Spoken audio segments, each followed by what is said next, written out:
சதுரங்க பிரியர்கள் அனைவருக்கும் வணக்கம். இன்றைக்கி நம்ம பார்க்க போகிற வீடியோவில் நம்ம நிம்சோ இந்தியன் டிஃபென்ஸோடைய சீரீஸை நம்ம வந்து கண்டினியூ பண்ண போகிறோம். அதாவது ஓப்பனிங் சீரீஸும் நம்ம ஆல் டுகெதர் கண்டினியூ பண்ணுறோம்.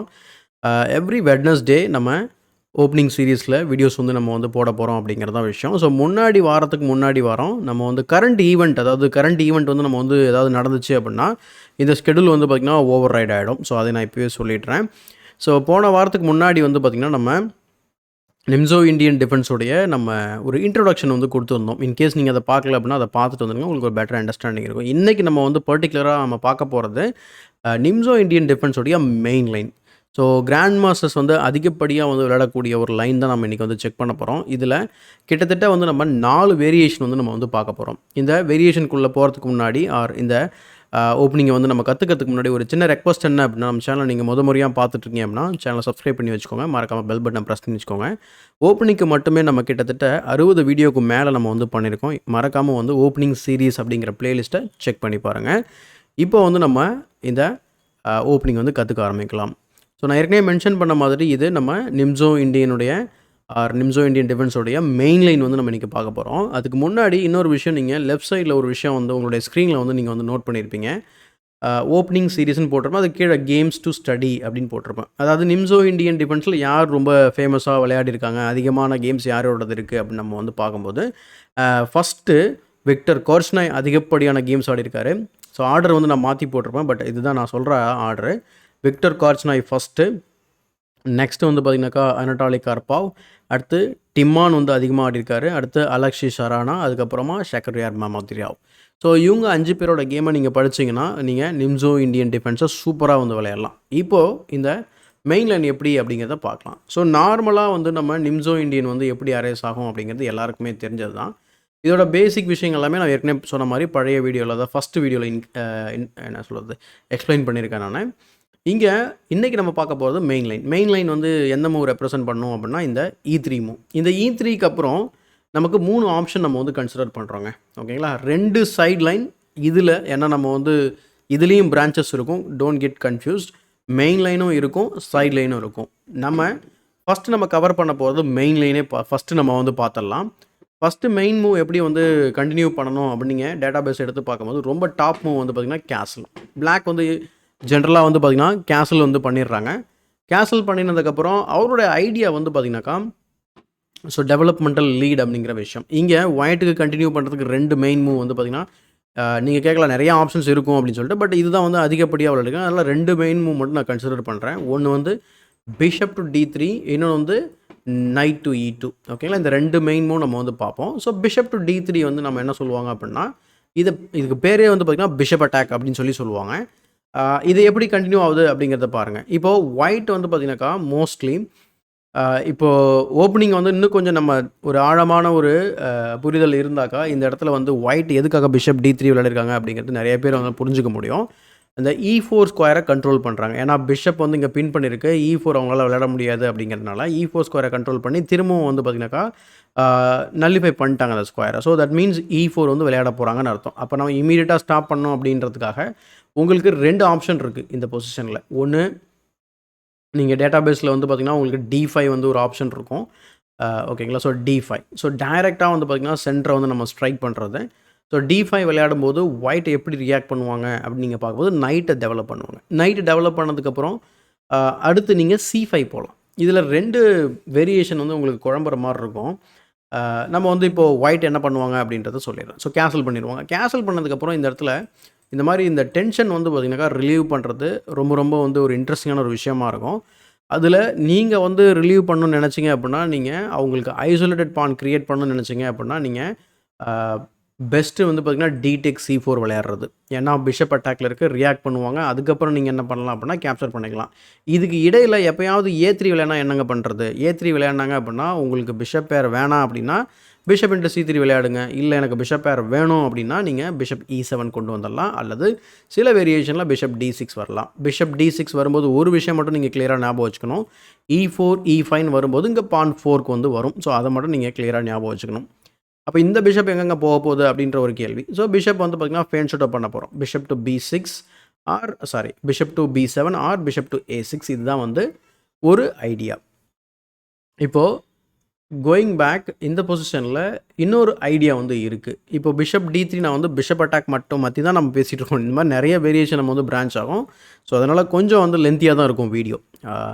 ஸோ இங்கே பான் டு C5 கன்சிடர் பண்ணலாம். இது ரொம்ப இன்ட்ரெஸ்டிங்கான சாய்ஸ். அகெயின் வந்து பார்த்திங்கன்னா சென்டரை வந்து ஸ்ட்ரைக் பண்ணுறீங்க. இங்கே ஒயிட் என்ன பண்ணுவாங்க அப்படின்னா மோஸ்ட் ஆஃப் த டைம் நம்ம வந்து இப்போ நம்ம என்ன ட்ரை பண்ணுறோம் அப்படின்னா பிரின்சிபல்டு மூவ் கிங்னு சென்டரில் இருக்குது. We are trying to open up the center. So அதனால் டெவலப்மெண்ட்டை கம்ப்ளீட் பண்ணுறது தான் அவரோட ப்ரையாரிட்டியாக இருக்கும். ஒயிட்டோட பிளாக்கோட டெவலப்மெண்ட் பயங்கரமான லீடில் போயிட்டுருக்கு. ஸோ நைட் F3க்கு அப்புறம் நீங்கள் திரும்பவும் வந்து பார்த்திங்கன்னா அதே பொசிஷனை வேறு மாதிரி நீங்கள் அச்சீவ் பண்ணுறீங்க. ரெண்டுத்துக்கும் ஜஸ்ட் பார்த்திங்கன்னா மூவ் ஆர்டர்ஸ் தான் வேறு.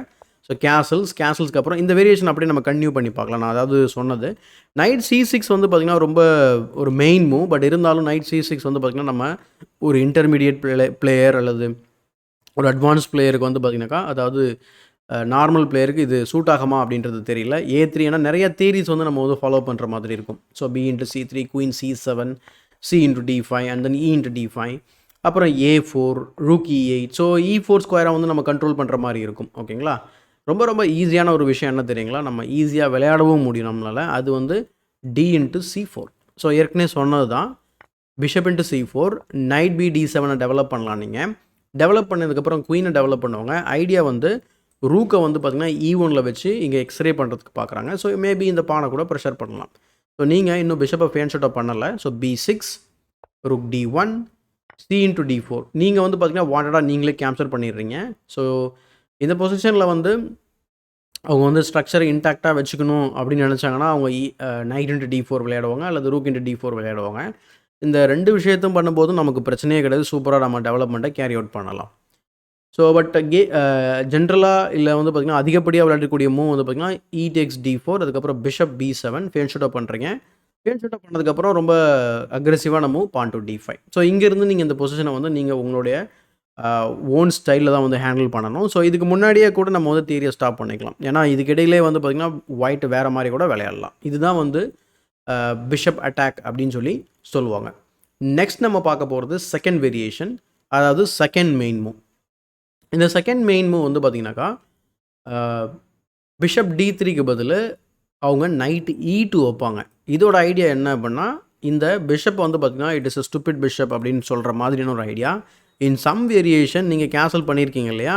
அப்போ F3 அடுத்து வந்து பார்த்திங்கன்னா G4, G5 அல்லது H4, H5, H6ன்னு சொல்லி உங்களை அட்டாக்கும் பண்ண ஆரம்பிப்பாங்க. ஸோ இந்த காரணத்தில் ரொம்ப ரொம்ப கேர்ஃபுல்லாக இருக்கும் நைட் E2 ஐடியா விளையாடும்போது. ஸோ நைட் E2 விளையாடும்போது நம்ம என்ன பண்ண போகிறோம் அப்படின்னா ஆஸ் யூஷுவல் சென்டரை வந்து ஸ்ட்ரைக் பண்ண போகிறோம் D5. ஏன்னா இப்போ A3 வரும்போது நம்ம வந்து பிஷப்பால் நைட்டை வெட்டினா கூட இன்னொரு நைட் அங்கே இருக்குது. ஸோ அதனால் எந்த ஒரு பயனுமே கிடையாது. அதனால் நீங்கள் என்ன பண்ண போகிறீங்க அப்படின்னா பிஷப்பை வந்து கீழே ட்ரா பண்ணிக்கிறீங்க. அதாவது 5வது மூல பிஷப் D3 விளையாடினாக்கா பிஷப் அட்டாக்கு, நைட்டை E2வில் வச்சாக்கா அது ரிஷாவஸ்கி வேரியேஷன் சொல்லுவாங்க. ஓகேங்களா? ஸோ இன்கேஸ் நீங்கள் வந்து வேரியேஷன் நேம் வந்து இன்ட்ரெஸ்ட்டாக இருந்தீங்கன்னா சொல்லிடுறேன். ஸோ பிஷப் E7க்கு அப்புறம் C into D5, E into D5 and then knight to F4, pawn to C6. So pawn C6க்கு அப்புறம் நீங்கள் என்ன பண்ண போகிறீங்க அப்படின்னா பிஷப் வந்து டெவலப் பண்ணணும். அடுத்து knight B D7. In some கேசஸில் உங்களுக்கு லைட் ஸ்கோர் பிஷப் வந்து டெவலப் பண்ணுறது கொஞ்சம் கஷ்டமாக இருக்குன்னு வச்சுக்கோங்களேன். அதர்வைஸ் மற்றபடி உங்களுக்கு கம்ஃபர்டபுளாக நீங்கள் விளையாடலாம். இன்னும் ஒரே ஒரு பிரச்சனையை மட்டும் நீங்கள் புரிஞ்சுக்கணும். லாங் டைம் பிரச்சனை என்ன அப்படின்னா A4 அடுத்து வந்து பார்த்திங்கனாக்கா இந்த B4, B5 அட்வான்ஸ் வந்து பார்த்திங்கன்னா இந்த மெஜாரிட்டி வர்சஸ் த மைனாரிட்டி, அதாவது மைனாரிட்டி அட்டாக்னு சொல்லுவாங்க. இது வந்து வரும்போது உங்களுக்கு சில பிரச்சனைகள் வந்து இந்த ஓப்பனிங்கில் வர வாய்ப்பு இருக்குது. ஸோ இது எல்லாத்தையும் நீங்கள் வந்து மீறி நீங்கள் என்ன பண்ணணும் அப்படின்னா உங்களுடைய கிங் சைடில் வந்து அட்டாக் வந்து கேரி அவுட் பண்ணுறதுக்கு முயற்சி பண்ணணும். ஏன்னா இங்கே ஒயிட்டே நமக்கு இருந்த டென்ஷனை வந்து ரிலீவ் பண்ணிட்டாரு. அதனால் ஒயிட் தான் வந்து இங்கே E4 பிரேக் பண்ணுறதுக்கு முயற்சி பண்ணுவார். ஸோ அதனால் நமக்கு பிரேக்கிங் பாயிண்ட்ஸ் எதுவும் அந்த மாதிரி கிடையாது. ஸோ இது எல்லாத்தையும் நீங்கள் ஹோல்ட் பண்ணி நீங்கள் வந்து கேமை வந்து கொண்டு போகிற மாதிரி இருக்கும். கொஞ்சம் கம்ஃபர்டபுளாகவே விளையாடலாம். ஓகேங்களா? ரொம்ப ஸ்ட்ராங்கான பிளேயர்ஸ் நிறைய பேர் இது வந்து சூஸ் பண்ணி ஆடிருக்காங்க. Especially Magnus Carlsen, ஃபேபியானா கருவானா.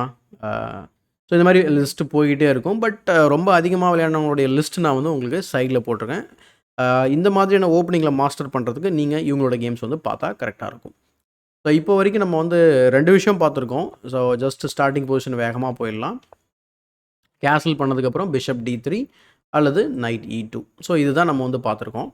ஸோ இப்போது இதுக்கு முன்னாடி வந்து பார்த்திங்கன்னா சைட் லைன்ஸ் இருக்குது. இப்போ நம்ம வந்து ஃபஸ்ட்டே மெயின் லைன் வந்து கவர் பண்ணிட்டோம். இப்போ சைட் லைன்ஸ் இருக்குது. சைட் லைனுக்கு பேர் வந்து பார்த்திங்கன்னா 3 பேர் இருக்குது. மேபி லைக் 2 பேர் சொல்லலாம். ஒன்று வந்து பார்த்திங்கன்னா செயின்ட் பீட்டர்பர்க் வேரியேஷன் சொல்கிறாங்க. அதுக்கு டைரெக்டாக B6 விளையாடுறது. ஓகேங்களா. அடுத்து இன்னொரு சைட் லைன் வந்து பார்த்திங்கன்னா பான் டு C5. ஸோ டைரெக்டாக வந்து பான் C5 விளையாடி சென்டரை வந்து ஸ்ட்ரைக் பண்ணுறது. இதுதான் வந்து என்னுடைய ஃபேவரேட் மூவ். இதுதான் நான் என்னோடய கேம்ஸ் நீங்கள் என்னுடைய ப்ரொஃபைலை செக் பண்ணி பார்த்தா கூட இது மாதிரி தான் நானும் விளையாடிருப்பேன். ஸோ இதில் வந்து பார்த்திங்கன்னா இது சைட் லைன் அப்படிங்கிறதுனால ஒயிட் வந்து பார்த்திங்கன்னா கொஞ்சம் வந்து எப்படி ரியாக்ட் பண்ணுறதுன்னு தெரியாமல் கூட ரியாக்ட் பண்ணலாம். சூப்பராக இருக்கும் பிளான் உங்களுக்கு. ஐடியா என்ன அப்படின்னா C5யோட ஐடியா ஜஸ்ட் நான் ஓரலாக சொல்லிடுறேன். ஏன்னா ஓப்பனிங் வந்து நம்ம லென்த்தாக வந்து போக தேவையில்லை. ஸோ C5க்கு அப்புறம் ஐடியா வந்து இப்போ பிளாக் வந்து பார்த்தீங்கன்னா ஆஸ் யூஷுவல் ஒயிட்டுக்கு 2 ஆப்ஷனுங்க. Bishop D3, knight E2.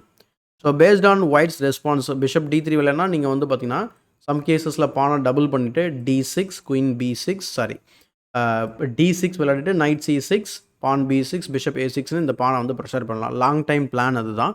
So ரொம்ப இன்ட்ரெஸ்டிங்காக இருக்கும் இந்த ஓப்பனிங்கை கன்சிடர் பண்ணுறதுக்கு. இந்த 3 அதாவது சைட் லைன் மட்டும் பார்த்திங்கன்னா 2 இருக்குது. அதில் நிறையா வேரியேஷன்ஸ் வந்து பிரான்ச் ஆகி போகும். ஸோ நிம்சோ இண்டியன் டிஃபென்ஸோடைய மெயின் லைன் வந்து பார்த்திங்கன்னா நான் உங்களுக்கு கவர் பண்ணிட்டேன். ஒரு வேரியேஷனில் வந்து பார்த்திங்கன்னா 8 மூவும், இன்னொரு வேரியேஷனில் ஒரு 10 மூவ் நான் உங்களுக்கு சொல்லி கொடுத்துருக்கேன். ஓரளவுக்கு நிம்சோ இண்டியன் டிஃபென்ஸ்னால் மெயின் லைனில் இது தான் பண்ணுவாங்க. எஸ்பெஷலி இந்த பிஷப் அட்டாக்னு சொல்கிறது பிஷப் D3, நைட் E2 அப்படின்னு சொல்லக்கூடியது. ஓகேங்களா. ஸோ இங்கே இந்த இடத்துல வந்து பார்த்திங்கன்னா C5 வந்து டைரெக்டாக விளையாடும்போது இதுதான் நான் சொன்னேன் ஹப்னர் வேரியேஷன். இது வந்து ஹப்னர் வேரியேஷன் சொல்லுவாங்க. இப்போ நம்ம இப்போவே வந்து பார்த்திங்கன்னா நம்ம வந்து வீடியோ முடிக்க தான் போகிறோம். ஓகேங்களா. ஸோ சைட் லைன் வந்து முக்கியமாக நம்ம சைட் லைன் வந்து பார்த்திங்கன்னா நீங்கள் நம்மளுடைய சேனல் மெம்பர்ஷிப் வந்து நீங்கள் ஆப் பண்ணும்போது உங்களுக்கு எல்லா ஓப்பனிங்கோட சைட் லைனும் நான் அங்கே கவர் பண்ணியிருப்பேன். ஸோ மெம்பர்ஷிப் வந்து பார்த்திங்கனாக்கா ப்ராபப்ளி வந்து பார்த்திங்கன்னா April 1 அப்படி இல்லைனா March 1 வந்து நம்ம லான்ச் பண்ணுவோம். ஸோ அப்போ நீங்கள் வந்து பார்த்திங்கன்னா உங்களுக்கு சைட் லைன் தேவைப்பட்டால் நீங்கள் மெம்பர்ஷிப் ஆப் பண்ணி அங்கே வந்து பார்த்துக்கலாம். இப்போதைக்கு நான் உங்களுக்கு மெயின் லைன் வந்து கவர் பண்ணிட்டேன். ஸோ இந்த வீடியோ பிடிச்சிருந்தா லைக் பண்ணுங்கள், மறக்காமல் மற்றவங்களுக்கு ஷேர் பண்ணுங்கள். இன்னும் நம்ம சேனலை சப்ஸ்கிரைப் பண்ணலாம். சப்ஸ்கிரைப் பண்ணிட்டு பெல் பட்டன் ப்ரெஸ் பண்ணி வச்சுக்கோங்க. இந்த வீடியோவுக்கு முடிஞ்ச அளவுக்கு அதிகப்படியான லைக் போடுங்க. அப்போ தான் வந்து ஓப்பனிங் சீரீஸை வந்து கன்டினியூ பண்ணுறதுக்கு எனக்கு ரொம்ப இன்ட்ரெஸ்டிங்காக இருக்கும். ஸோ அதுக்கான ஆதரவு இருந்தால் தான் நமக்கு வந்து பார்த்திங்கன்னா அதுக்கு ஒர்க் பண்ணுறதுக்கும் நல்லாயிருக்கும் இல்லைங்களா. ஸோ அதனால் லைக் போடுங்க, மறக்காமல் ஷேர் பண்ணிவிடுங்க. அதே மாதிரி நம்ம கிளப்பில் நடக்கக்கூடிய சண்டே டோர்னமெண்ட்டோட ரிமைண்டர். ஸோ இன்கேஸ் நீங்கள் இன்ட்ரெஸ்ட்டாக இருந்தீங்க அப்படின்னா ஆஸ் யூஷுவல் 11th February அன்றைக்கி நம்ம சண்டே அன்றைக்கி நம்ம கிளப்பில் வந்து டோர்னமெண்ட் வந்து ஓப்பன் டோர்னமெண்ட் நடக்கும். ஸோ என்ட்ரி ஃபீஸ் வந்து 200 rupees தான். பெருசாக ரெஜிஸ்ட்ரேஷன் அப்படி இப்படின்னு எதுவும் நமக்கு குழப்புற மாதிரி எதுவும் இருக்காது. ஜஸ்ட் நீங்கள் பேமெண்ட் பண்ணிட்டு உங்கள் டீட்டெயில்ஸ் சொல்லிவிட்டு நீங்கள் வந்து விளையாடுற மாதிரி இருக்கும். ஸோ இன்கேஸ் உங்களுக்கு இது இன்ட்ரெஸ்ட்டாக இருந்தீங்க நீங்கள் வந்து கலந்துக்கலாம், அல்லது வேறு யாருக்காவது தேவைப்பட்டாலும் இந்த இன்ஃபர்மேஷன் சொல்லலாம். ஸோ இதே மாதிரி ஒரு பயனுள்ள வீடியோவுடன் உங்களை சந்திக்கும் வரை உங்களிடமிருந்து விடைபெறுவது உங்கள் சதுரங்க சாணக்கியன்.